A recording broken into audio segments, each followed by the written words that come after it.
Yeah, alright, yep, here's the pocket dimension for everyone. There we go. Now everybody gets to experience that. Alright, so just in case, nobody's downloaded Unity yet, which isn't that difficult of a process, but it's always a little bit scary sometimes when you're like, what in the world does any of this do? Because that's half of it, is just understanding what the UI is, and then you're good to go. So just to go over what I'm going to try to cover in the next couple hours is installing Unity. We'll create a small project in it in order to work in it. We'll do a high-level overview of what we're looking at on the screen as far as like the user interface of Unity. We'll create a simple scene, which is uh, just a container and what Unity uses to run like a level.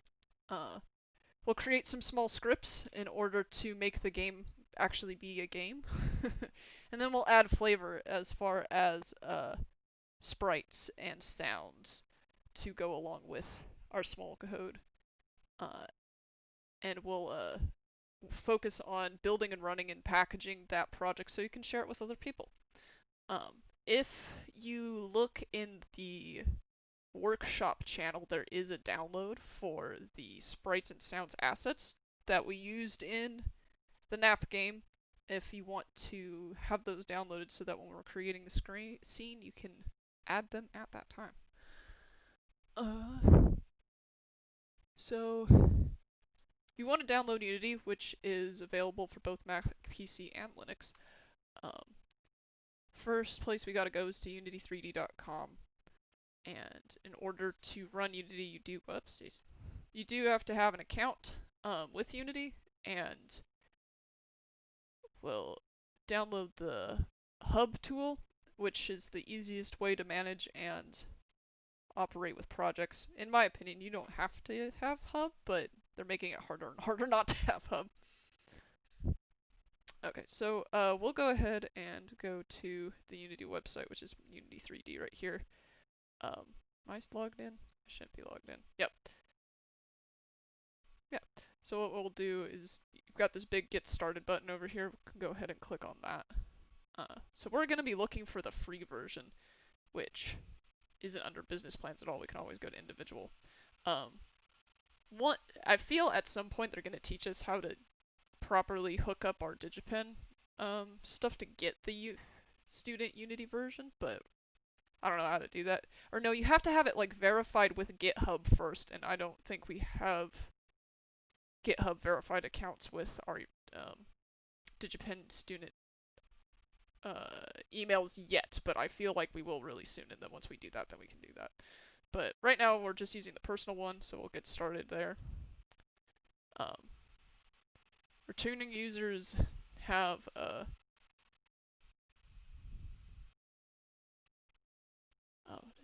learning path create game.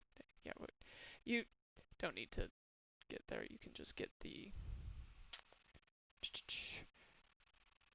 So we need to verify this, saying that hey, we're not some big company and we're not making tons of money off of Unity already. Because I believe it's 100,000 annually is when they start taking percentages off your profit from using Unity, because it isn't open source technically. But we're not really worried about that because I'm making $0 off of Unity right now. So you can go ahead and download the Unity Hub, which just is a small executable file that should start in your browser. Yep. Once you run that and have it cycling all the way through, you'll get a little program like this that shows up. And like I said, Unity Hub isn't essential to having Unity run. You can go into the backlogs, or they have a repository of every version of Unity back to like 2015 or something, where you can download the individual version of Unity that you want, which is sometimes useful if you're trying to. Nope. Just got all Unity versions, yeah. you can go backlog and get all the backlog versions, because sometimes you'll work with somebody who has had a project going for 3 years and they've never updated Unity, which makes sense sometimes, because updating your project won't be really worth it to a new thing if you're in the middle of development. But anyway, um, once Hub is up and running, in order to get Unity to install, uh, you'll have to go over to the install little thing and click on add, which will bring you up to the version that you want to add, and they give you only the most recent versions here. And like I said, if before, you have to go to that download archive to get a later version. So go ahead and download the latest one, which is 2019-.4.1 at time of recording. You'll notice they recently implemented I think it's like a long-term systems thing, where they'll be supporting certain versions, and they're starting with 2019.4, or this one's also being supported as far as their online support things. Anything older than that, they'll like, yeah, update please. So once you select what version you want, if you don't already have Visual Studios or some other IDE, you'll want to download that through Unity. Downloading it separately will still work, but you just have to make sure you have the Unity packages downloaded with it, which are a part of a separate dropdown. But we don't need to worry about that if we download it with Unity itself. But yeah, feel free to let me know if you have it by itself at any point, because downloading the libraries are super easy, and it makes coding with Unity incredibly easy if you actually have the libraries. Because then IntelliSense won't work, and gosh, programming without IntelliSense makes me want to pull my hair out. But here we have all the platforms, and so these are going to be what you will select depending on where you want to port your program to. Unfortunately, unless you have some kind of Mac device already, you can export to these, but you have no way of building them past that. Like, you need Xcode in order to actually put stuff up on the store. I'm not 1000% sure of that, but I remember a couple years back trying to make some iPhone games and it just didn't work. But this mono develop and this build support stuff is pretty standard for the standalone versions, which you can export and send to any of those three main operating systems, the Linux, Mac, or Windows. Standalone will work. And then also the WebGL is what a lot of things, especially for jams, it exports as an HTML index file, which is something that web pages can read and have the gameplay internally. And the documentation is good to have if you plan on operating offline a lot, because all it is the Unity manual, but as a as like a PDF zip file, which is, like I said, really useful if you're trying to search for something specific. This Unity keeps its documentation very well updated. This is a pretty good resource when trying to find examples for specific code or trying to find out exactly what capabilities it has. It's limited as far as some examples, but if you forgot something, this is a great like little refresher thing to use. But you don't have to download it if you've got internet access. So we'll go back there. So let that run, and it'll probably take a while to download, especially if you're trying to get Visual Studios or if you try to download Android support with it, because you can see all of these build things are about a gig on top of that. But once that is done running, you'll see it pop up like this, and you'll have all the specific supported things you want. If you want to add supported, you always can go to these little things and add some modules, and you'll get the same exact screen that you can click the things that you need. Once that's all up and running, you can go over to projects, and if you already had a project imported from somewhere else, you could add it with this one, but we want to create a new one. So you'll create a new project. This little drop-down thing being, you can select which version of Unity you want. Like, I've got a previous project that I'm running that was from months ago, so it's still in point 3, but I don't want to delete that version. But anyway, we're gonna go ahead and click our latest version. And so you'll be presented with these template versions. And what these, for the most part, do, I believe some of these extras, yeah, they'll have example content put in there, and some presets. But the main thing for creating like a blank project is going to be between 2D and 3D. Both things aren't all that different. It's more to deal with the preset of how when you import um, files, what it'll be. So like if you're in 3D mode and you try to import some sprites, it'll automatically read them as like full images rather than something that's images to be textured onto a 3D space rather than a sprite that you want to put in there individually. So you'll have to reconfigure those if you want to use them that way. But 2D does the opposite. If it automatically imports all of your texture images as sprites rather than, so if you wanted to put them on a 3D image, you'd have to do it vice versa. So Duck Game's a 2D game because everything's sprite. So we'll go ahead and do that. I went ahead and named it Duck Tutorial 0. Because we start numbering everything with 0 as programmers. And from here you can go ahead and pick where that folder is going to be saved at.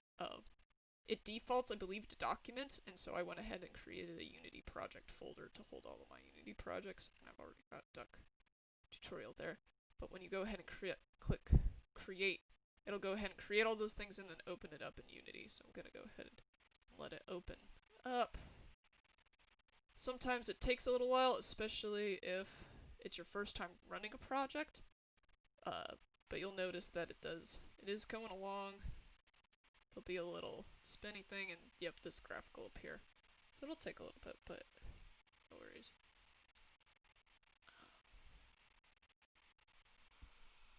So my first coding project wasn't necessarily in Unity. I think I started with a Python one. I just felt really limited with, because even Python has some like pre-built stuff for calling and rendering graphics in that way. Or at least just the versions that I was messing with 6 some odd years ago. But Unity has a lot of stuff in its internal language that will make it so much faster to just prototype something, to just get something on the screen moving, interactive, and I was mentioning to Danny before that sometimes you just need to make a thing in order for people to either think you're serious about making something or not quite understanding your complete game concept, because sometimes stuff can get a little clandestine, um, especially with like interacting mechanics and stuff like that. So even though I've already created this project yesterday, still getting a little bit of a good loading time. Oops. Control Shift Escape. There we go. And my disk is of course running at 100%, but I haven't had that many issues with it, to be perfectly honest, but maybe it's because it's my first time running it today. It's kind of having some oh, and I've got some anti-malware stuff running. Womp womp. Wish I could shut it off, but it's Windows Defender. Nah, usually it'll take a little less time. What else do I got? While Unity uses, oh, there it goes. Yay. Unity uses C# as its main programming language. It also uses JavaScript, and actually I'm sure a lot of people will tell me, no, it uses JavaScript just as much. I'm like, okay, if you say so. So here, we have a completely empty project. Hooray, it's done, it's did it. And first thing you'll probably notice is this big thing in the middle, so let me just double check. So we downloaded it, we've got the installer, whatever. Select build support, blah blah blah. Wow, I already just blew through all that, cool. So these are the main pieces of these are the main things that you will use and should probably understand. While there's a bunch more things that have been added to Unity, as far as functionality, like there's tons more windows that can do different various things. We're just going to focusing on these main ones because that's really all you need initially. So you've got your scene view, which if you click and drag with the right mouse button, um, you can move around your scene. There's not much to see because there's nothing here except for the default stuff, so if you go over here in this hierarchy tab, um, you'll notice there's a small list of what Unity calls game objects. So these are game objects within the scene. Well, there's just this one. And if we double click on it, you'll notice that the screen kind of centers. So if I was way off over here in space and I was like, uh-oh, where's all my stuff? You can just either double click or hit the F key and it'll, oh, no, see, double click.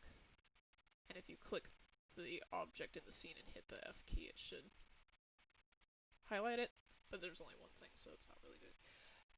And you'll notice when we click on this camera, we'll get this little camera preview that shows over here.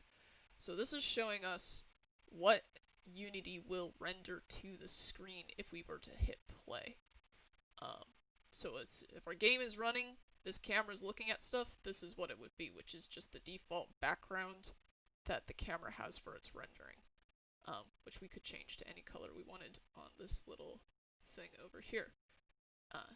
Which brings me to our next little window is the inspector. Depending on what object we have selected in either the scene view or the hierarchy, which I can see if I deselect the camera, inspector goes blank because there's nothing to inspect. So we'll inspect the main camera and we can see all the different properties of it as a game object in the scene. So every game object has a transform. And a transform will tell you 3 pieces of information that are important for every game object. It's positioning in the world based off of the origin or based off of whatever origin it's basing it off of. So right now it's basing it off of the scene itself. So we've got 0, 0 and the default of -10 for the Z. The way that Unity does axes, if you've ever used any kind of 3D program or something like that, is you'll have, let me make sure I can double check what the axes are. Okay, yeah. It uses green for Y, so Y is going to be your up and down. It's going to be the Y axis, and your X axis is going to be your left to right, with the origin being in the middle. So it's like we've got a graph, right? So your positive X is going to be to the right of the Y, your negative X is going to be the left of the Y, and you're going to have positive Y above the X and negative Y below the X. And then you'll have your third dimension, your third axis, which is the Z axis, if I can see my cursor. And that's going to pretend that is coming to and away from you. So you've got your side to side, your up and down, and your in and out. And your positive Z axis is going to be going away from you, but your negative is going to go towards you. Which makes sense that our camera here is going to be pushed back a little bit from what our main scene is going to be, so it can see everything in it. Alright. So we've got our scene, we've got our hierarchy, we've got our inspector, so this is all the things in it. So say we want to put something in the scene.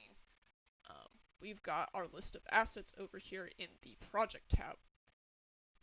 So the project tab is where we find all of the pieces of our game that we want to put in there. This is in short, this is essentially your file folder, really. If we right click on here, we can create any kind of piece that we want to make. So let's just, for example, create a really simple folder. We'll call this one, we'll call this scripts, because we're going to be making some scripts here in a little bit. So we'll call this our scripts folder. And if we were to go to our directory for where we downloaded the project, go duck tutorials, and we have this assets folder in there. We go into our assets folder, we'll see, hey, yeah, there's a scripts folder there too.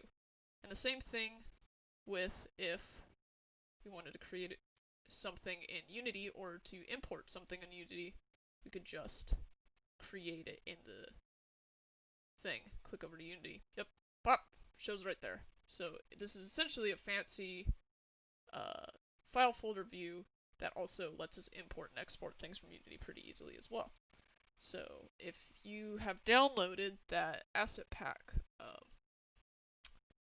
from the Discord, I think I've also got I'll probably post a Google Drive link as well for anybody that's going through the backlogs for this.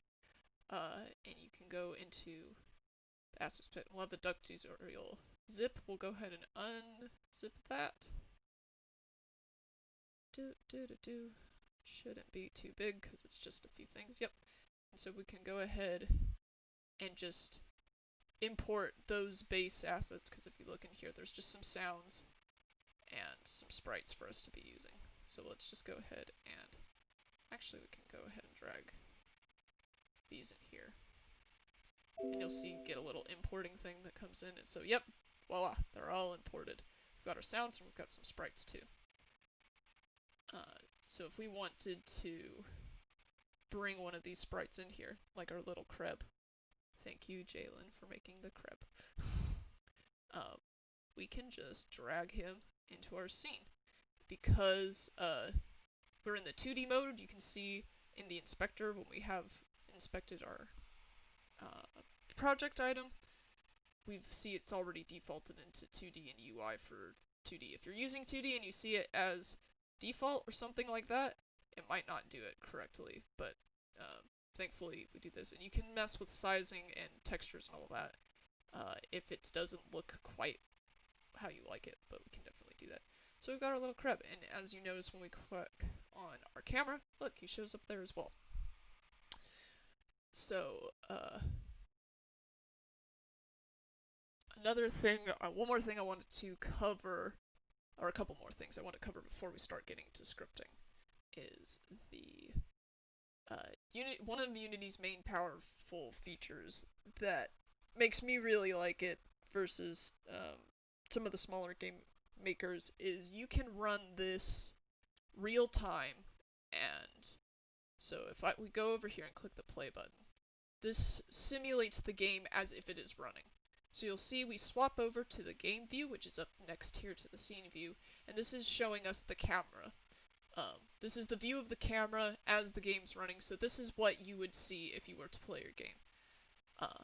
But the really cool thing is we can switch back to the scene view and manipulate variables in real time in order to test out certain things while it's running to see if it's functioning, or to see, well, what if, so good scenarios like, what if we changed what the crab looked like? Let's say, what if we made the crab blue for some reason? We really wanted him to be blue. And it's like, okay, cool. That's in-game as if we're blue. Oh, the background's blue, so he kind of just messes with it. It looks like he's underwater. So that's kind of cool. And then we can mess with some other variables within its sprite renderer to have it do things. So it's kind of like he's dancing. But as soon as we hit stop, or we hit play again, it all reverts back to before we were messing around with it and digging around with it. So that's one thing to remember too, is like during play view, nothing you mess with will save, which is both good and kind of bad. Or so if you make some adjustments and you want to keep those, just record them somewhere or write them down or remember them so that you can set those again after you exit play. Pause mode is really useful for debugging. So if you hit pause before you play and you start, it'll stop on the very first thing before anything else runs. So you can mess with stuff and then click it again to have it go. So those are some powerful things dependent. But I'm getting off topic. And one last thing is the console. So with most programming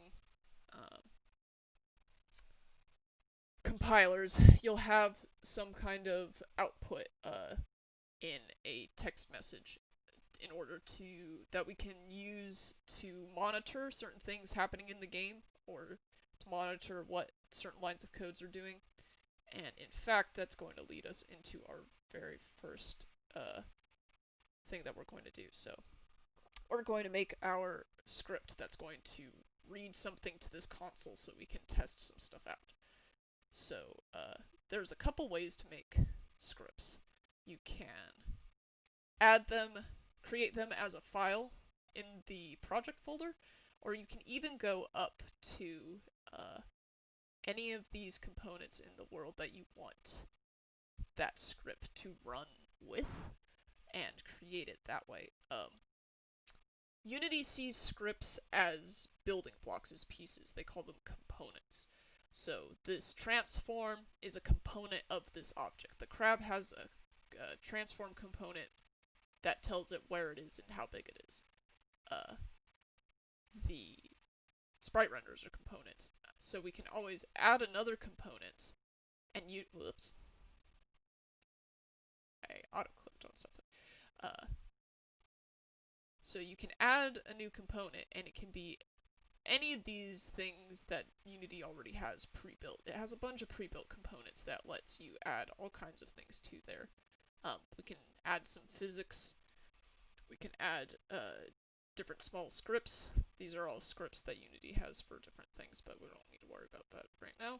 Or we can have a new script, which is something we'd want to create. And what it'll do is it'll just put in our base asset folder that particular script. So say if we had, we wanted this crab to move or to do something interactable, we could add the script directly to the crab and go forward with that. Unfortunately, in this game, the crab actually is just a set piece, and he sits there and he be's a good boy. So you can notice I can drag stuff around the scene by itself via this selection, this rectangle tool that's defaulted in 2D mode. And also with the rectangle, you can mess with its scale and positioning, and you can see those updating in the inspector as I do that. So we can just have them over to the side there right now. So we're going to actually create an empty game object to hold our script that's going to run our game. And to do that, we can't create it over here in the assets because it's not technically a piece. It's more of an instance that's just being run in our game. So we'll create that game object this way. So if you right click on the scene, you can create a game object that way. Or you can come up here to the tab, and whatever you have selected, it'll create that game object through there. So we can go to game object and create empty, because we just want one that's going to be floating in the universe. So we'll see, yep, we've got a game object just named game object. It has no properties other than it exists in a space. And the space doesn't even matter right now because it's just here to be inside the world. So we're going to go ahead and call this our nap manager, because this is a nap game, and we're going to stick some scripts on here that are going to act as a manager for the game. So I'm just going to call my nap manager, and we'll go ahead and add that new script, and we're going to call that nap manager, and there won't be any complex with that. Manager, I can spell. So create and add. So you'll notice, and begin must be called first. Why did it do that? Oh, and there it goes. It's like, what? Alright, so you'll see we have the nap manager that popped up here as you'll notice it's got the big sharp symbol for being a C# script. And you'll see a little peek at what the default code that Unity has in there, which we'll open up here in a sec, but we'll just go back to Andrew and we'll notice, yep, it is created as a component on this object, so great, we're doing good. I'm going to go ahead and just to clean up the assets, because that gets to be a real problem when you're trying to look for specific assets when it gets a little big, so it's always good practice to keep them organized. So I'm just going to drag and drop my script into my scripts folder. So we've got that, and now that we have Visual Studios downloaded, and it should be linked up to Unity by the default script that Unity just creates whenever we create a C# script, and it's got a number of elements. Up here at the very top, these are going to be the libraries that Unity pulls from, and that's, you'll see it includes all the system stuff, which is C# default language, well, most of the system stuff. And then it also has the Unity engine stuff, all of it's built in. Keywords and functions that they've created for us to make it super easy to call things and use things. So, and then what we'll have here is it defining the class. And the class is essentially, if you think of it as that component, as that box in the editor, we saw each of these components of Little Kreb. He's got the transform and the sprite. These are all sections that have pieces of information stuck in them like a box. And a class is just another one of those boxes in a programming class. So we've got the class that's got, we've got this box, and we've got some brackets to define the beginning and the end of the box. So open and close curly bracers show the start and the end of a section in any part of this code. And so we have it called as public, meaning that it'll be visible to other classes so they can pull things from it and see that it actually is in the scene. We don't want it to be private, which would be the opposite of that. Defining it as a class, so we've got that next thing, and then this is the name of the class, so the nap manager, and we want that to be the same thing as the file name.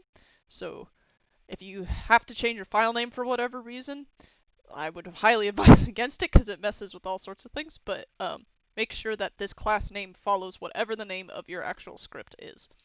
And then these two little freaking colon says that we're pulling from Unity's mono behavior.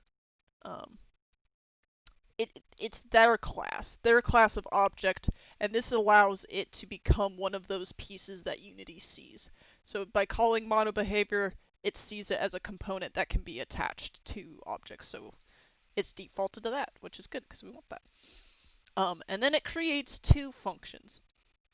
And functions in C# act as just smaller boxes within classes that will run whatever bit of code in their blocks whenever they are called.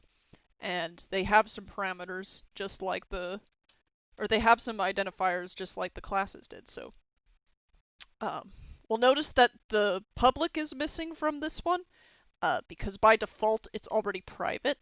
If we wanted to make it public, we could add public, but by omitting any of that kind of identifier, it's just defaulted to private. So this is reading as a private, and void being what kind of piece it is. Like right now, it's just going to run this code and then stop existing. It's not going to persist in the logic as anything. Like this is persisting in the logic as a class, and it will return a class every time we try to call for it, saying, hey, what is this? And we'll say, hey, it's a class. So every time we try to call this function, we'll say, hey, what is it? It's going to run through all of its thing and then be done. And so it's like, I'm nothing. I'm just going to run my code and be gone. Okay, thanks. So that's what this second thing is declaring what it is, what type it is. So it's a private void. It's not going to do anything. And then the name of the function itself. So we've got this called a start function, and if we hover over it, we can see this is a Unity function. This is a thing based in the engine, and we have a comment describing above it. This thing with the two forward slashes is the forward slashes tell code, hey, this isn't important. The rest of the thing in the line here, don't read it as actual code. This is just for the humans reading it to understand what the heck it means. And it says this start function is called before the first frame update. Alright, so there's a lot of things going on there. And you will see that as we hover over it, the Unity tooltip says the exact thing.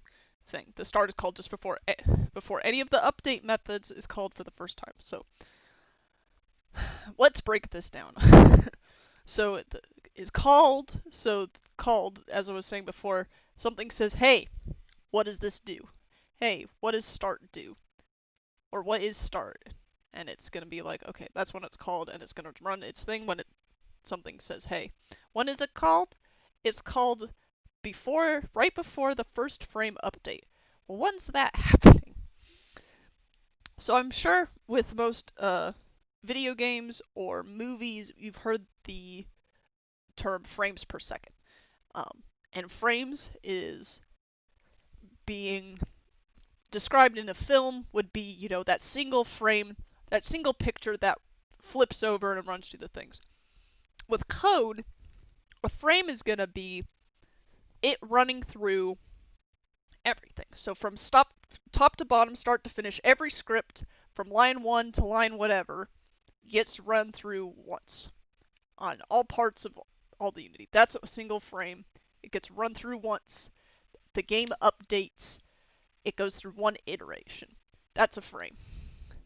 So start is before the very first frame. So before the game ever even processes its first frame, it's going to call start.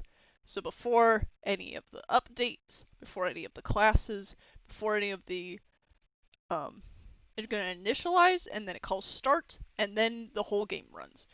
So this is going to be just the one initial thing, and it just runs that one time too. So it runs once on start and never again, just start. So we're going to use this function to do some testing. So we're going to put some stuff in this function, and we're going to use some of, I think it's a system thing, but we're going to output something into that console that we were talking about a bit earlier, being over here. We're going to have this read something. I'm not sure why I threw that error before. We're going to have it read something. We're going to call it and tell it to yell at the console. So in order to access that, we're going to use debug.log. And as you noticed, the IntelliSense saw that. So I typed D, and it was right there. As a part of the Unity engine, to call its console, we're going to call debug. And what do we want the debug to do? Well, it's got some sub parameters, so we're going to hit dot to get the rest of those, and you'll see these are all the things that else it can do. We're not going to worry about these other ones except for debug.log. And debug.log is a function, just like start or update, and you can see how it has those open close parentheses. And those are going to act as its like insert slot kind of thing. So if we want a function to run with a specific item, and they call these parameters. If it has a specific set of parameters that it will use to determine different variables in its output, they'll be here. Start doesn't take any parameters because it's just there to run code and nothing else. But debug.log takes a parameter of a string or a message, which is an object message, and message can be a string object. And we'll see that as we just place that open parentheses, it already auto-placed a close parentheses, because if you don't close it, it doesn't. That's a syntax error, and nothing will run. So we'll see, yes, this is a void function as a part of the debug class for Unity engine, a part of the Unity engine library. So there we go. So the log function takes an object and spits that to the console. Logs a message to the Unity console. Okay, that's what we wanted to do. Now the object message can be a string or any kind of game object, so anything with mono behavior, to be converted to a string to represent for display. So anything we want to be put out to this console, like a variable or I misspoke earlier when I said game object. Object being anything inside of any box. So a variable, a type, a class, and literally anything can be fed to this, and it'll spit it out as a string to the console. So we're going to create a string for it to say. Now C# reads strings as things that are in between 2 quotation marks. And so I typed the 1 quotation mark and it auto completed it with a closed one. There we go. And we're going to go ahead and just type whatever. It can literally be anything because we're just doing this to test to make sure that it will work, that our code's going to work. And so we'll just do the obligatory hello world, because every coder prints that as their very first thing. And so you'll see for whatever reason it broke those last ones, so I'm going to go ahead and type in my close parentheses and my close quotes and my close parentheses. And you'll see we still got a red squiggly line there. And that's IntelliSense saying, hey, you're still forgetting one more thing. So you'll notice when we did our function declaration for the debug, we used dot to determine a piece of it. Like in the debug console, I want the part of it that's called log. Well, if we were to put dot here, it's going to look for the part of the the log function for another property, and there are none. Nothing's coming up anymore because code reads differently than normal sentences. So we're not going to stop our sentence with a period. We're going to stop it with a semicolon because that's how code syntax is evolved, and it's been like semicolons count as the end of sentences. So this says full stop, run the log function, that's it. Somehow our curly bracer for our start thing got deleted, and we can tell that something's amiss because again we have a little squiggly line and it's saying, yeah, starts not closed. And it's like, okay, too easy.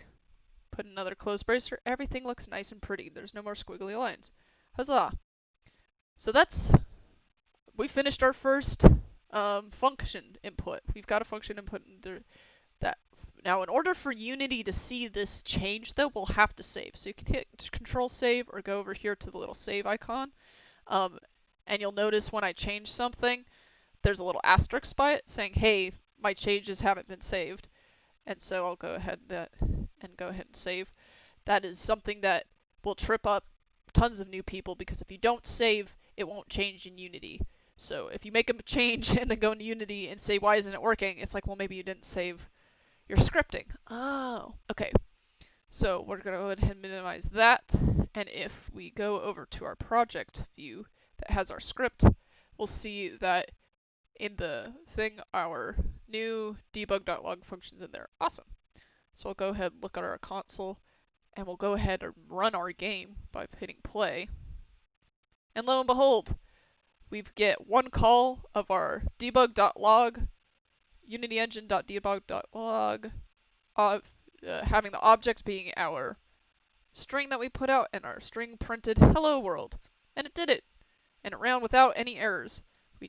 That's something that's very nice, and it gets harder to have it do the more code you put in. So awesome. We've got something that runs once. But that's not really much of a game now, is it? Where we don't have any kind of input happening. So we don't want it to say hello anymore. We got it to work, but we might need to use it again for debugging or what have you. So we can go ahead and put those 2 forward slashes right in front of it, and you'll notice it turns completely green, which is saying, hey, ignore this piece of code, which is really great to do instead of just deleting it or forgetting it.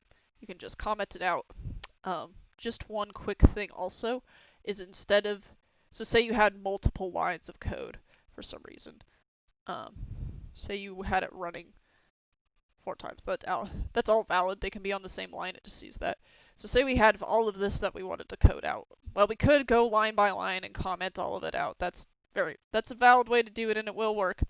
But a shortcut is instead of the double code line or the double forward slashes, you could do 1 forward slash and then an asterisk, and you'll notice everything gets greened out. So it's saying from this point on, comment everything out, and it doesn't. That's not very good. But at the end of the part that we want to comment out, we could just do asterisk, another forward slash, and it says just comment out from here to there. It's like, okay, I'll ignore all that. Awesome. Sounds good. And this is kind of ugly code, so I'm going to go ahead and delete that. And just, there. So now we're moving a little bit farther down in our thing, and now we see the update function. Update is very much like start, and it's included in the default, and so we're going to go ahead and hover over that and see what it does. This one is from the Unity library as well, and it says update is called every frame if the mono behavior is enabled, which there's some things to unpack there. So we were talking about how this starts on the very first, starts before the very first frame each time. This one is called every single frame. So if your game is running 60 FPS, 60 frames per second, this code will be called to run every 60 times a second. So that's that's going off a lot. If just for an example, let's go ahead and put our hello world into the update function instead of that. So we can cut and paste, or with Visual Studios, if you hold Alt and then down, it'll scooch it down to the next level below it. So we can just go and put it in those brackets there. And just to test it, we can save, come back to Unity, we'll run it, and we'll see a huge change. Oh my goodness, our console is just filling up with hello worlds, because every second, and we can see we have 9,000 or 999 plus messages. So let's go ahead and stop that. And we see all of these hello worlds being called every single frame, which just having it called text isn't that much of a chunk on the system, but things that are more than a single call will really chunk your system if you're running them in update. So you want to use your update function pretty sparingly, except for things that your game absolutely needs to run. And just as a quick thing for these buttons up here at the top of the console, we've got clear on play, which means it'll erase everything in the console when we hit the play button again, so we get a new fresh thing every time. And then we've got this also thing called collapse. So any console input or console output that is the exact same thing or been called from the exact same thing just gets collapsed to one line, and we can see this was called almost 4,000 times, even though we were only running it for a few seconds. And then clear will just clear it immediately, and it's just a toggle. Clear on build, which, yeah. Error pause, so anytime we get an error, call an error specifically. Pause the game, which can be good for debugging if you want to see an exact point. So what it'll do is it'll run the game and then hit pause, so it saves that game state so you can see where exactly you're getting those errors, which is useful for debugging. So we'll go ahead and do that. So let's go ahead and comment that out, because we really don't want it to fill up our console with things that we don't need to pay attention to. But let's go ahead and give it some conditionals. So instead of calling it every frame, let's have it set to a button. Let's say anytime, so with our NapGame, anytime anybody presses a button, it wakes up the duck and you lose the game. So we'll go ahead and try to program in that if any button is pressed, we'll have it call this debug message. And we can revamp this message to say what we want it to say. So we'll say, you woke up the duck.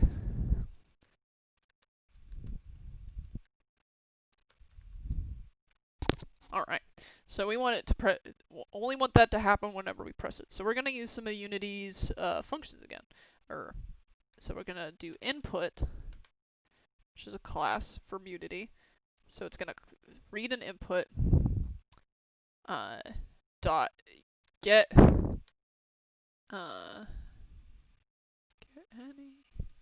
get key, and then any key, or key code dot any. No. Get button. Yeah, get button.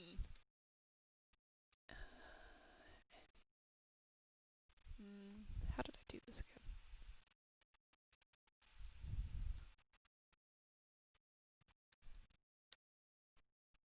Isn't there a get any key?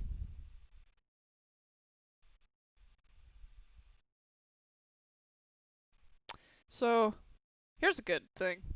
Whenever you forget what the name is of a thing, like I do constantly, Unity has a fantastic user resource. Um, Almost to the point where you don't even have to search their forums directly. You can just search Google. So I'm gonna search Unity any key input.any key. It's straight from the document, first result from Google every time I want to look up anything. It either gives me the document or it gives me a user form that tells me exactly what I forgot. So there we go. Instead of get, we're just gonna do because you could do input.getKey and then specify exactly which button you want it to do that. But we're just gonna do any key. So yeah, any key, and we're gonna do any key down. Which is going to call just the specific event of pressing it rather than calling it every single time somebody has the button held down. So just that one time that they press the button, we want this to be called. So get any key down, which is a function. Is that a function? Nope, it's just a thing. So we don't need to have those parameters in that. But this is literally just calling if any key is down. Or this is saying we'll see it says it returns as a boolean, which is a yes no type. So that's a kind of variable, like a number is a variable that can be either read as an integer or a float, and those are all different types of specific variables. Like a string is a specific type of a variable. It's an input type. So this is a type boolean return. For the get thing, it returns true the first frame that a user hits any key or mouse button. Okay, so this returns as a boolean, and we want to use that boolean. And we can do that using a if statement. So if we type the word if and put some brackets, or if we put some parentheses around that. So if, and if means just how you or I would use it in a logical sentence, is if this returns yes, then run this code that we're going to bracket in curly bracers. We're going to have it as a box, just like everything else. So if anything in this, if this parameter right here returns true, if this boolean that we're pulling from the input returns true, run this code. Unless, if not, then skip over it completely. Pretend it's not there. So every frame, it's going to check this if statement. It's going to check whether this is yes or no. Every frame. And every frame, if you don't, nothing happens. But that one frame, that first frame that you hit a button, it's going to wake up the duck. And that's exactly what we want it to do for how we'll run our game. So let's go ahead and test it, make sure that it works. That's going to do what we want it to do. So we're going to hit play. We're not getting any console messages, which is what we wanted. So I'm going to go ahead and hit the space bar. Boom! I woke up the duck. Ah, I lost. Kind of. Not really. I can hit the button as many times as I want, and I'm still producing messages. So we've got half of our lose condition. But we don't have any consequence, and we don't have any loss condition. We don't have any win condition either. We'll just be waiting for eternity.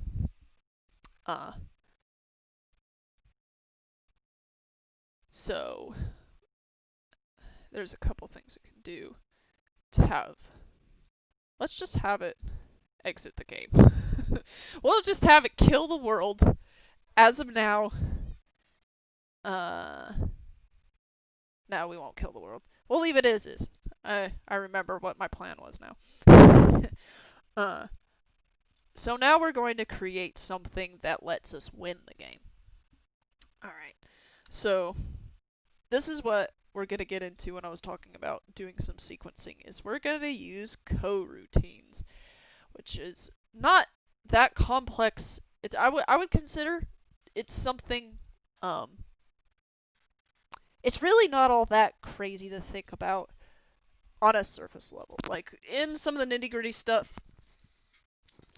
it is a bit more complex, but for our purposes, it's super easy to use. Okay, so coroutines work as think of them running in the background. So uh,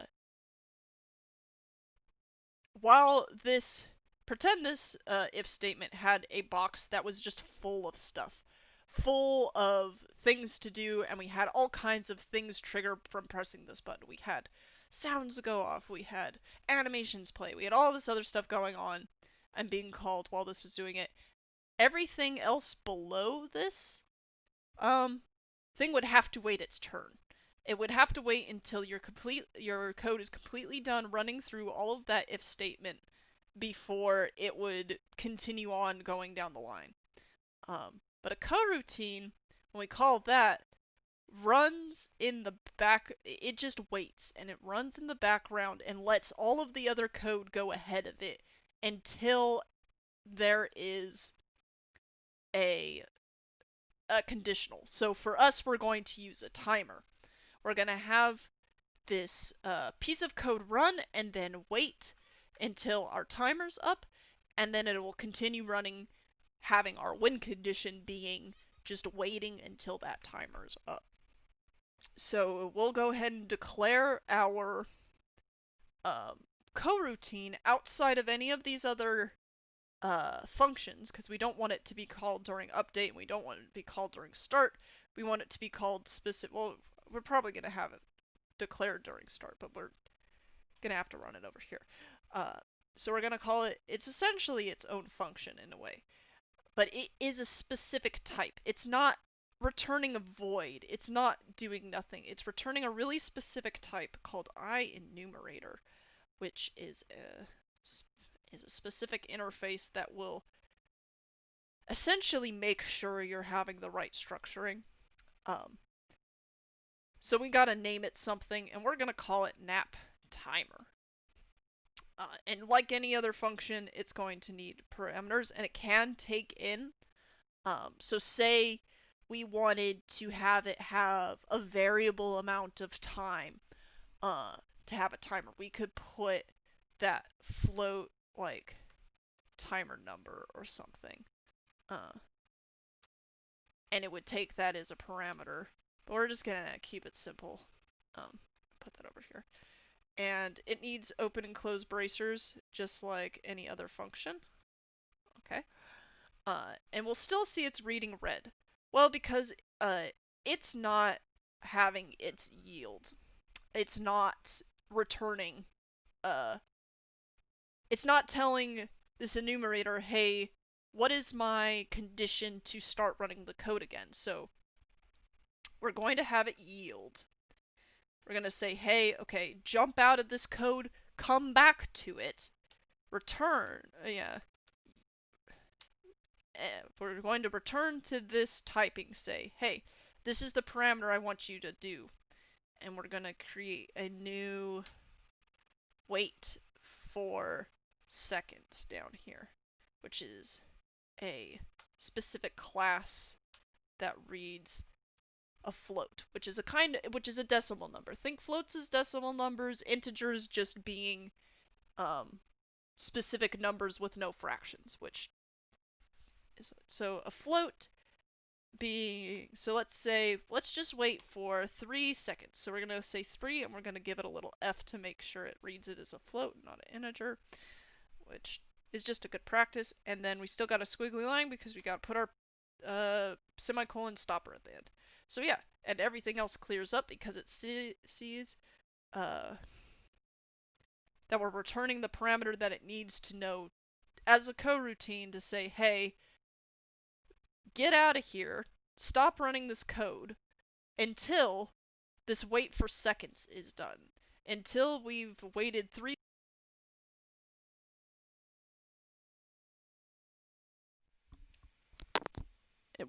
seconds until we're coming back and execute the rest of this code. So we're going to write some rest of this code for it to test and make sure that we did it right. So we're going to do another debug. Debug.log. Don't need to log an error, just debug.log. We're going to create a new string with the quotation marks. We're going to have it read, you win. So if the player waits 3 seconds without hitting anything, they'll win. But right now we don't have anything calling our coroutine. It's just going to sit here and not being called. And you'll notice, we'll say it says member nap manager or nap timer is unused because nothing is calling this coroutine.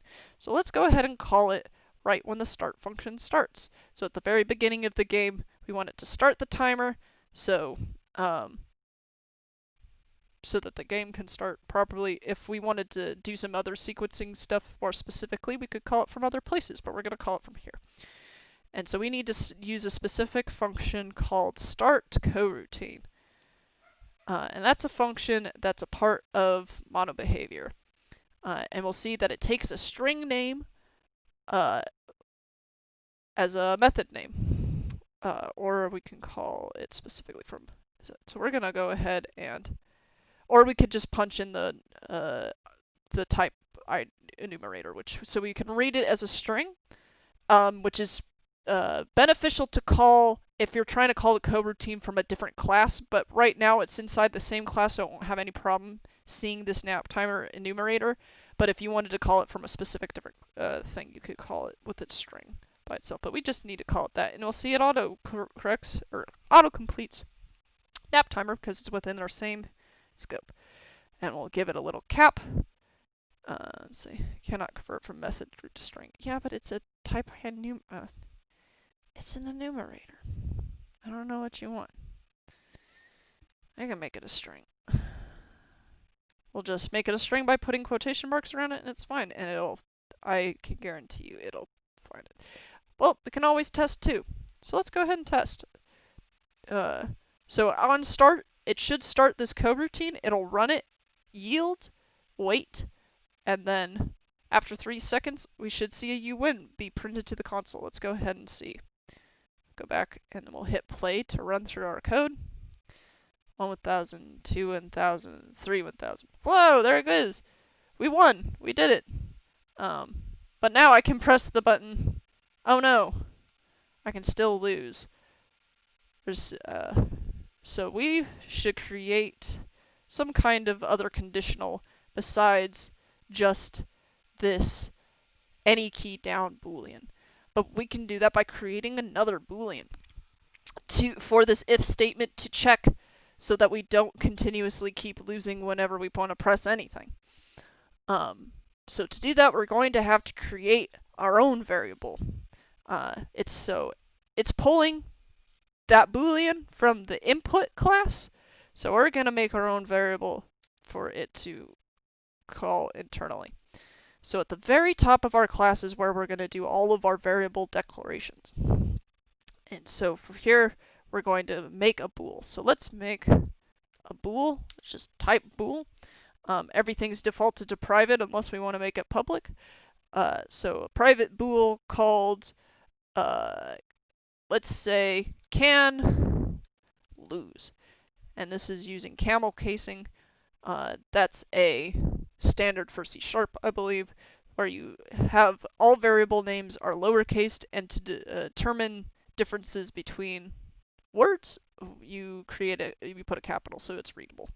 So can lose, and we need to set it at a default thing. So we need to give it some kind of default value, because a bool can either be true or false, or it doesn't exist and it reads an error. So let's give it, we'll say it starts off from the very beginning is true, because when the game first starts, you'll be able to lose, and we'll cap that with a little semicolon. And so from there.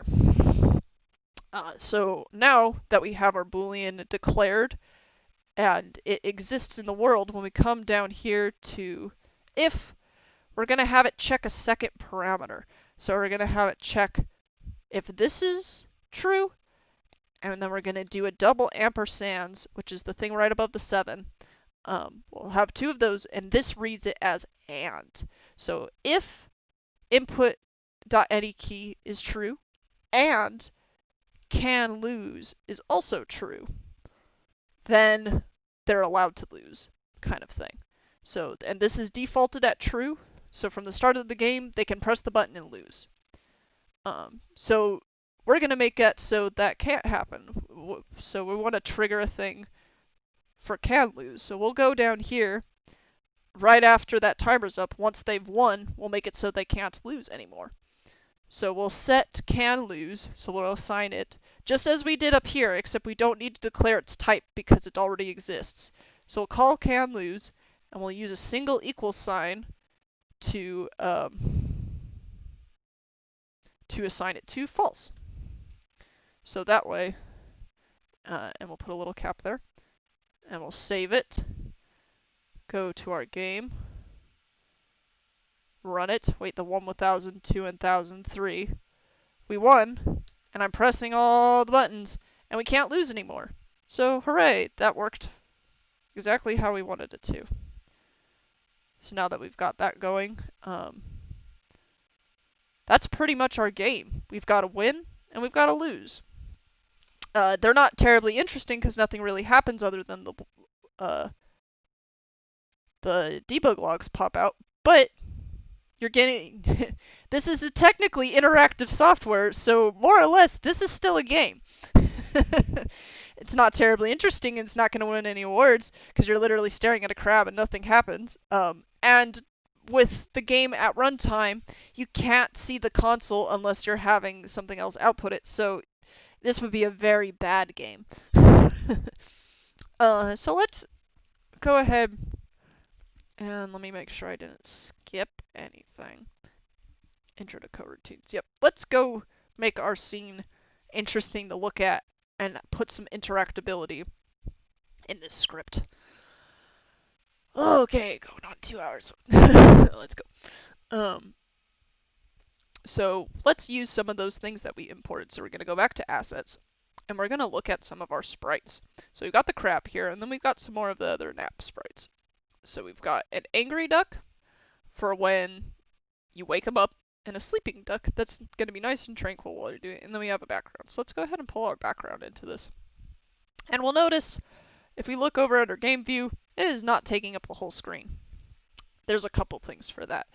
In the game view, you'll see that we have our aspect set to free aspect, so it's just going to fill whatever ratio we have this window specifically at. And that's probably not how we're going to make the game. So let's go ahead and drop this down, and we're going to use, you could either use the standalone, which is super straightforward, and we'll see we lost our little crab, because the main camera follows whatever the game view's resolution is set at. So we've got the little crab over here, and we can pull him into the scene. We can see him again. Oh, there he is. Nice. So we want this to fill the rest of the screen, though. So we can manually position it to have it fit that way. That's very valid and works. And here's, yep. Then we've got the crab out there. And look, that's relatively nice. We can see some little bit of the outline over here. Now, some of this looks a little warped because our game specifically for Duck Beach Sports was made with 960 by 600, which is one of the defaults for exporting to web build, which is a 4:3 ratio, which is interesting. I think it's 4:3. No, I think it's 16:9. Okay, yeah, anyway. So what you can do is by default you don't necessarily have a 960 by 600. So you can go over here to this little plus button, add a fixed resolution with whatever resolution you want it to be. So we had the 960 by 600 for NapGame so that it could run in the web browser nice and neatly. So we see that seashell isn't as squished, although it does look bad. But I can say that because I'm the one to do it. So anyways, we'll just make sure that those outlines fit there. And we go to the game view, and it looks pretty much like it did in the game. So we've got our background, and let's go ahead and drag Sleepy Duck out here. Well, that didn't work because we're in the game view and not the scene view. You can't drag things into the game directly because that's just what the camera sees. So we'll do that, and he's very small. So let's go ahead and up him up. Now we can scale him this way, and we'll get some kind of ugly numbers, or we can scale him perfectly by just setting the values inside this inspector directly. So we just got him at 2, 2, and he has the correct ratio. And he's sleeping in his little bed. And thank you, Julian, for making our good little sleepy duck. So again, the game looks better now, but still functionally doesn't do anything. So we'll go ahead and have our script pull some things from the scene in order to manipulate them. And what we're going to do is we're going to call some more variables so that we can assign them to parts of the scene. So one thing that we can call are different components. So we can see that this sleeping duck right here is using the sleep duck sprite as its sprite in its sprite renderer. So if we go over here and click on it, we can see we can change that sprite to be anything. So we can make him sleepy duck or we can make him angry duck. So swapping between these two sprites is what we're going to want to do when you lose. So we're going to want to call the sprite renderer to modify this sprite. So we'll go back into our code and we'll use the type with a capital S for the class component. So sprite renderer, and that comes up right here. So we'll go ahead and use that. And we're going to name it, we'll call this duck sprite so that we differentiate.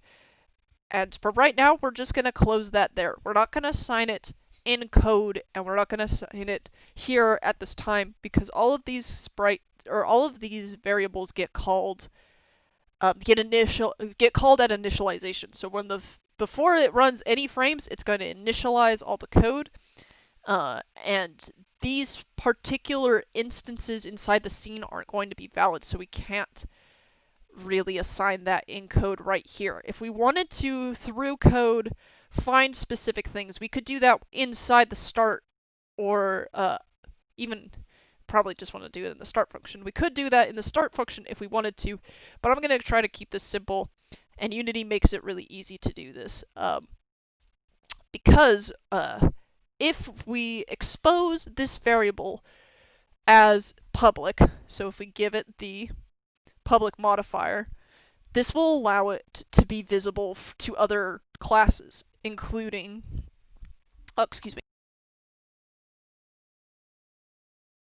including the editor itself. So once we have that as public and we save it, we go back to over here and we go back to our Nap Manager where that script is attached to, and we'll see we now have a sprite renderer called Duck Sprite, which we named. And it's assigned to nothing. So we can assign it from here in the editor to operate on runtime, which is actually really powerful for a lot of ways. To have it call something very specific inside of the scene without having to search it all that much. So what we can do is while we have this Nap Manager in our inspector, we can take the sleeping duck in our hierarchy and put him over here, and it will automatically pull the sprite renderer component from that particular game object. So it's got the sprite renderer component from Sleep Duck, and so now we can manipulate that how we want to encode.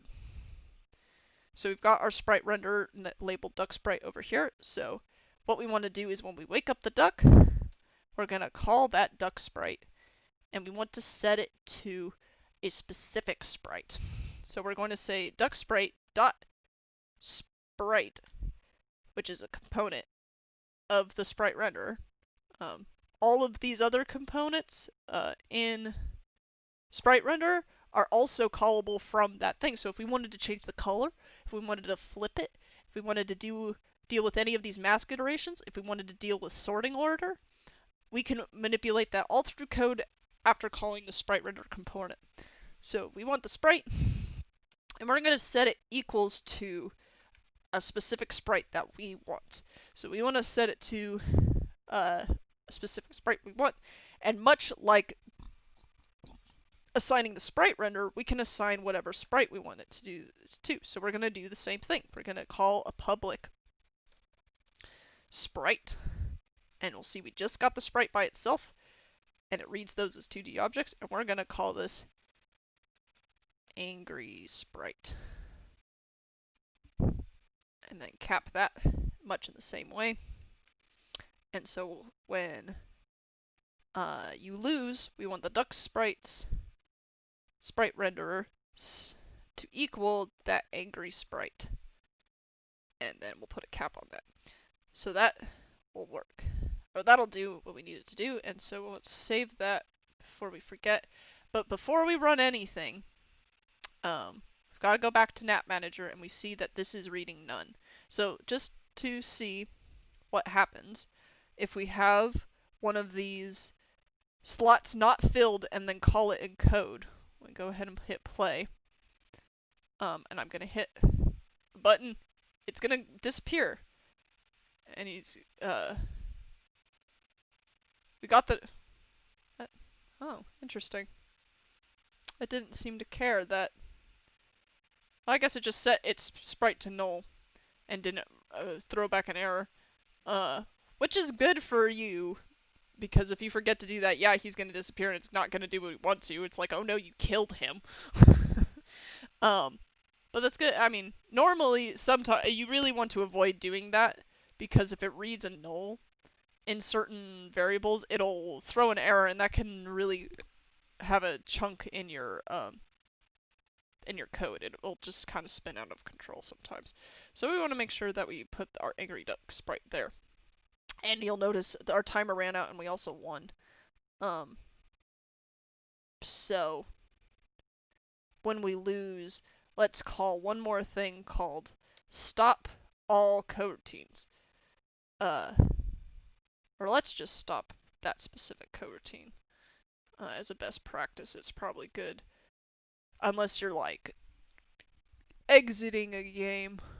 But we're gonna stop the coroutine nap timer.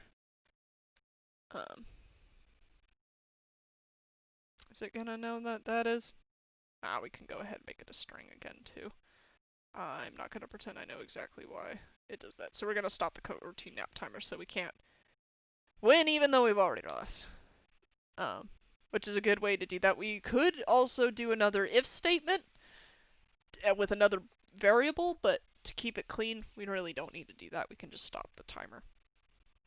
Okay, so let's go ahead and test that. So hit the button, you woke up. Hey! And the timers ran out, and we still lost. We still have to deal with this judgmental duck. Okay, so cool. We've got some visual feedback from there. So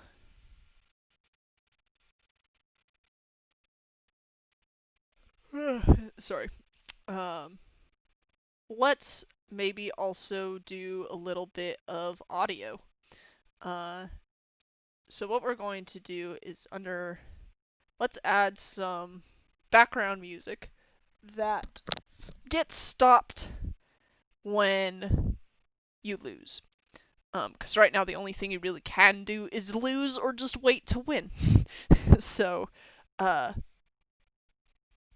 in order to have the music play, we're going to go ahead and add a audio source component to our Nap Manager. So we have an audio source. We got all these parameters. We've got all these components, subcomponents, variables. Yeah, variables to this component. We've got the audio clip to play. We've got a mixer to output. So if you've got some volume control mixers, you can use that. You can either have it mute by default, bypass different effects, and these are really useful to do for 3D sound and whatnot in 3D games. Play on awake, which wake is called right before start. So it's called right when the scene loads. The very first thing right before even start gets called is on awake. So play on awake. And then to loop it. So if the sound clip ends, go ahead and play through it again. Our music definitely lasts way longer than 3 seconds, so we wouldn't have to loop it, but it's whatever. It's just supposed to be background music. Priority. Excuse me, really sorry. Volume to be high or low. I think our music by default is kind of loud, so I'm gonna go ahead and just chunk that to 6. Pitch, which does exactly what you think it does. If you want to make it chipmunk or like really low baritone, that will slow it down. That can be kind of fun with distortion and stuff like that. And then spatial blending is messes with all this stuff, and this is all having to do more with 3D stuff. Which is really cool how Unity does some like Doppler effects and stuff like that, but we don't have to worry about that because we're in a 2D game and we're really not moving anywhere. So we're going to not worry about any of these other settings other than the loop and the awake and the volume. And also our audio clip, because right now there's nothing playing. So let's go ahead and do that. We can either go into our project view under sounds and music, and we've got all these ones. So back in our Nap Manager, we can either drag or drop that in there, or if we click this little target, it'll show us all of our sound clips and our assets. And we want the duck sleepy time one. It's my sleepy time, apparently. We could double click that, and there's that. So when we play it, we got the music playing. It's still a little loud, so here's an example. I'll chunk this down to like 2. We won a long time ago, but I'm gonna chunk that down just for the sake of listenability. And we also have win and lose little blips, so we can call. There's all sorts of things that we can call here, and all we need to do is just have them all. We can have them be in different audio sources if we want multiple sounds to play at once, or if we just want to change different ones. So,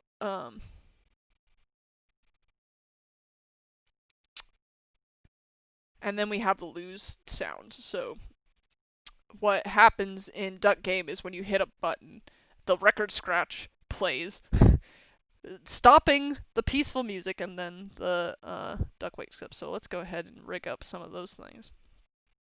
Alright, so on lose, we want to stop the coroutine, we want to change the sprite, and now we want to play the record scratch, and then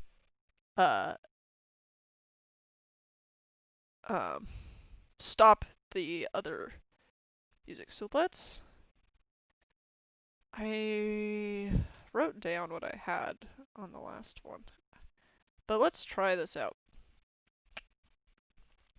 So much like the sprite renderer, we're going to have to get the reference to that audio source. So we're going to do audio source. We'll call that music player. And much in the same way as the other things, we've got to pull it from the scene and drag it in there. So we've got the music player. And much like with the sprites, we're going to have audio clips, which is the same thing that we could pull. It's much like a sprite to a sprite renderer as an audio clip is to an audio source. So we're going to have record scratch.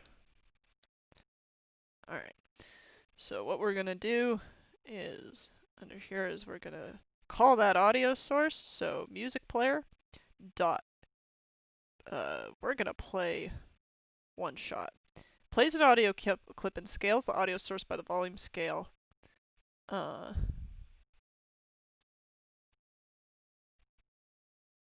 Yeah, let's do that for the record scratch.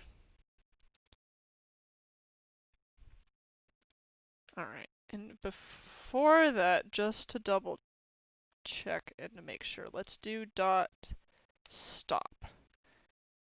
So it's gonna stop playing music and then play that one shot, all within the same frame, so that should be pretty instantaneous. So let's save that. and test it out.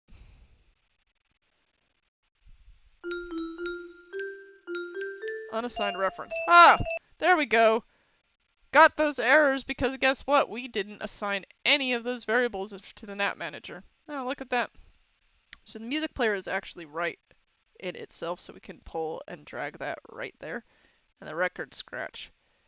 You can click the target, click the record scratch thing. Ah! There you go. My own hubris.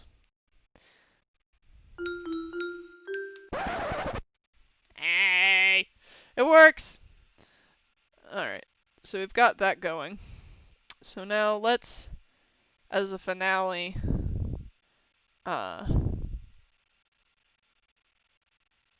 let's just add some win and lose music. So same thing over here is we're going to create some more clips. And we'll do win, sound. And you can assign multiple things with a comma. If all of that stuff is the same and we're not going to assign any of them, we could just do, whoops, lose sound. Do it like that, and that's perfectly valid. It's a little bit less readable, but it's very valid, and it will work.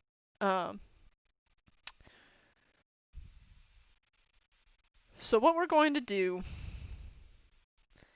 is we're going to create another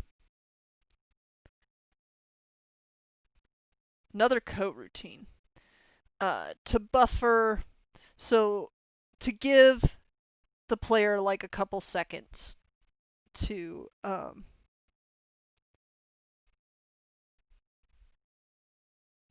for the lose. So when you lose, it's gonna pause for a couple seconds and then you'll actually lose. Or what it does in NapGame is it has it call a transition into the next scene, which is that transitioning scene that'll play all the music and do all this stuff. But just for the standalone one, we're just gonna create another coroutine. I'm just gonna call this lose buffer. So it's given us the red squigglies because we don't have that yield any same thing. So really return new, wait for seconds, and we're just gonna wait 1.5 seconds, just as a really quick kind of like half buffer to play the lose music. Music player dot stop. Whoops, didn't put a little cap on there. And then music player dot play one shot of our win sound. Oh no, not the win sound. This is for the lose buffer, so we're gonna play the lose sound. Except let's do that. Lose sound and cap. All right. So then I'll play the sound, and then that'll essentially end the game. We can have it.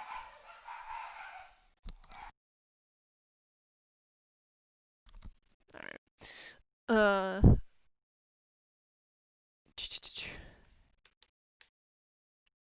So for the one sound, we want to play the one. So we can just go over here, copy these, and print over here, and instead of lose sound, let's just replace that with one sound. Bam. Alright. Now we got to make sure that we assign those variables we saved and assign these variables. So we'll put win clip and lose clip. Save it and we'll play. We'll test win just by waiting. Yeah, winning works. Let's do some purposeful losing.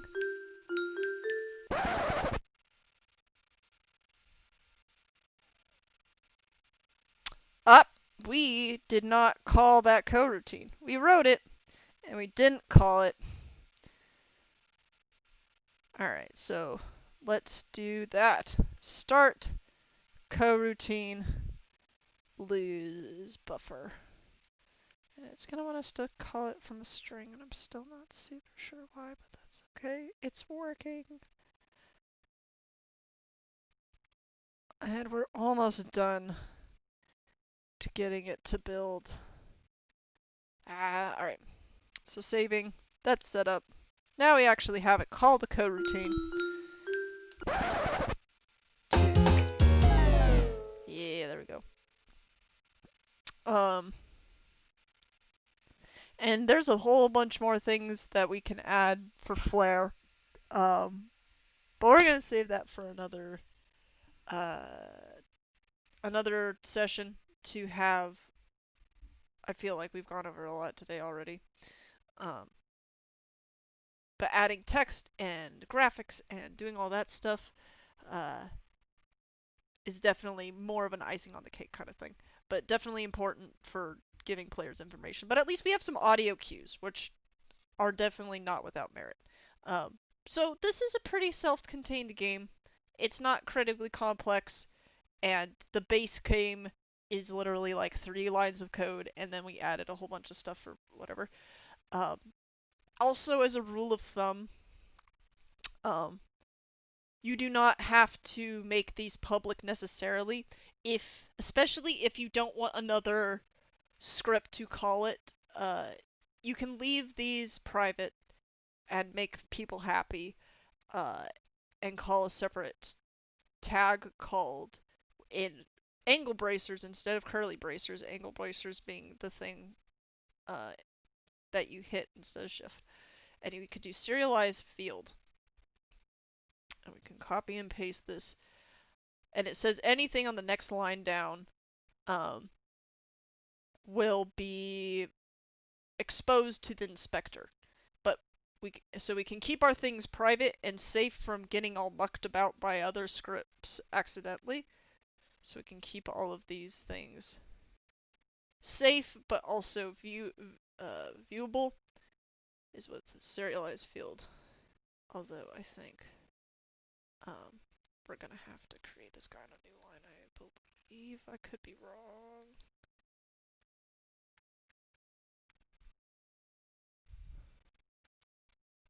Okay. And see, it auto formats. I really like it when it does that. So save, and so we can do that. Nothing changed, but also sees that because they're not that. It's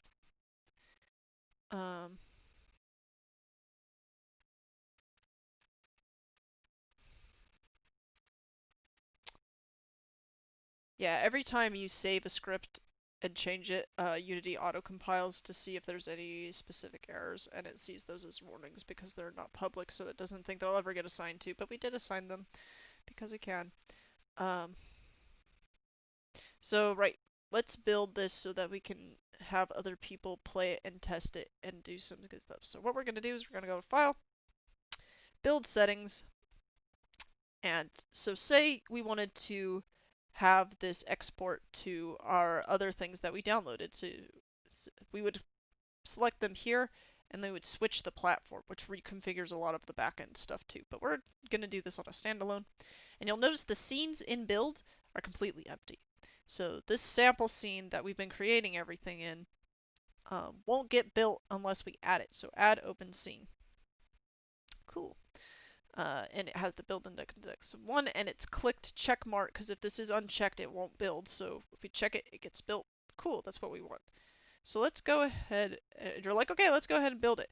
All right, there's a couple more things we need to check to make sure it does what we want it to do when we build it. So if we go over to player settings, because I believe it defaults to full screen, which might not necessarily be what we want, especially since there's not a lot of screens out there that are 960 by 600. So anyway, we go into player settings, it defaults to this, which is great, because we want to go mainly to the resolution and preset thing. And this is what it all defaults to. Defaults to full screen window. Nope, we want it to be windowed at that 960 by 600.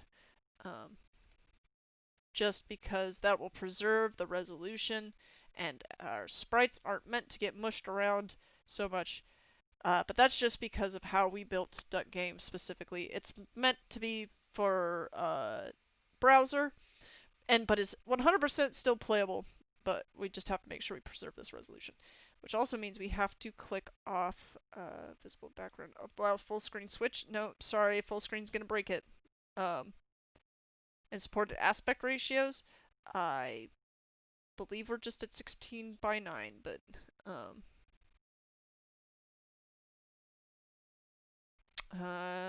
we can double check that by going with the calculator because my brain's not working right now. 960 divided by 16 equals 60, and nope, 60, 600 divided by 60 is 10, so it's actually 60 by 10. So yeah, it's 16 by 10. So let's do that. Splash image, this is how you configure. So everything that's made with free Unity always has to have a splash image, which shows Unity's logo and whatever. We can preview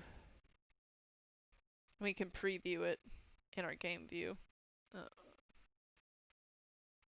we hit preview, we'll see all it is little Unity thing comes up before a game runs, which usually isn't all that bad. And you can create your own, like NapGame had its own thing, and you can change what it looks like, and you even can create custom backgrounds for it to do.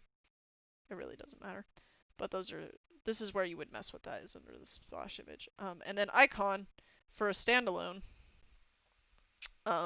It's that thing on the desktop, whatever, and we could go ahead and click on that. We had a 265 sprites, and let's use Sleeping Duck. Yeah, look at him go. Love Sleeping Duck as our icon. And we've got that all situated, so great. That's actually what we wanted it to be.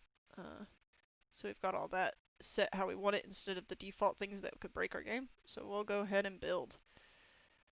So we'll bring you to your asset or your projects folder. It's always a good idea in my mind to build often and to have, whenever you have a build that works, you use it. So I'm going to create a builds folder. So when we do multiple ones, it'll be there. So it shows up, we'll do it in our builds folder.